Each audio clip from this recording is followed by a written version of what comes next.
Dear 12th standard students, in this video we are going to learn the 7th sum from the exercise 7.8. The question is find the dimensions of the rectangle with the maximum area that can be inscribed in a circle of radius 10 cm. Okay, here a rectangle which is inscribed inside a circle. ஒரு சர்க்கிள்குள்ளார ஒரு rectangle அதோடைய radius கொடுத்துருக்காங்க 10 cm.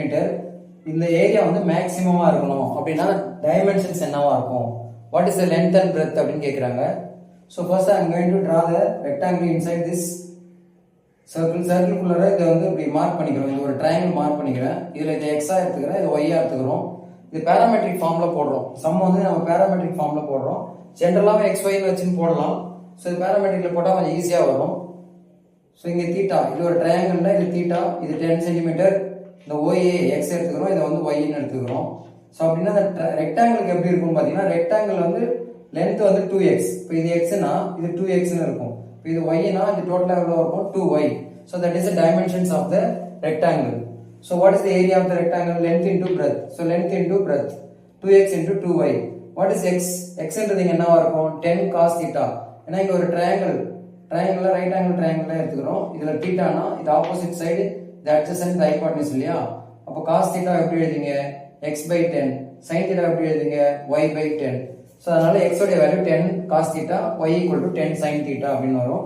So 2 into 10 cos theta into 2 into 10 sin theta. இதுல ஒரு 2 மட்டும் அப்படியே வச்சிடுங்க. 2 into 10 into 10 200. ஏன் இந்த ஒரு 2 வச்சிக்கிறோம்னா 2 into sin theta into cos theta. இது மூணு சேர்ந்து ஒரு sin 2 thetaன்ற ஃபார்முலாக்கு வந்துரும். So நமக்கு ஈஸியா இருக்கும் டிஃபரன்ஷியேட் பண்றது. So 2 sin theta cos theta எப்படி எழுதுவோம்? நம்ம sin 2 theta ன்னு எழுதுவோம். So now you have to differentiate this with respect to theta. இப்போ இந்த ஃபங்க்ஷனை நம்ம சிம்பிளிஃபை பண்ணி அழகா கொண்டு வந்தாச்சு. இப்போ இதை டிஃபரன்ஷியேட் பண்ணுங்க. 200 அப்படியே தான் இருக்கும். sin 2 theta டிஃபரன்ஷியேட் பண்ணா cos 2 theta into differentiation of 2 theta gives 2 chain rule படி. So 2 into 200 400 cos 2 theta. Now put a dash of theta equal to 0. அப்படி போட்டீங்கன்னா 400 cos 2 theta equal to 0. cos 2 theta again 0 இருக்கும். because 400 0 divide பண்ணா அதேதான். 2 theta equal to pi by 2. cos எந்த டிகிரினா 90 degree தான் 0. so அதனால pi by 2. இங்க 2 அப்படியே இங்க கொண்டு போய் டிவைட் பண்ணினா you get the theta as pi by 4. So what is the value of theta? Theta is 45 degree. That is pi by 4. Now we have to find a double dash. Again இதை differentiate பண்ணுங்க. cos 2 theta differentiate பண்ணினா minus sin 2 theta into differentiation of 2 theta gives 2. That is minus 800 sin 2 theta. If theta equal to pi by 4, a double dash of theta is less than 0. ஏன்னா இங்க negative இருக்கு.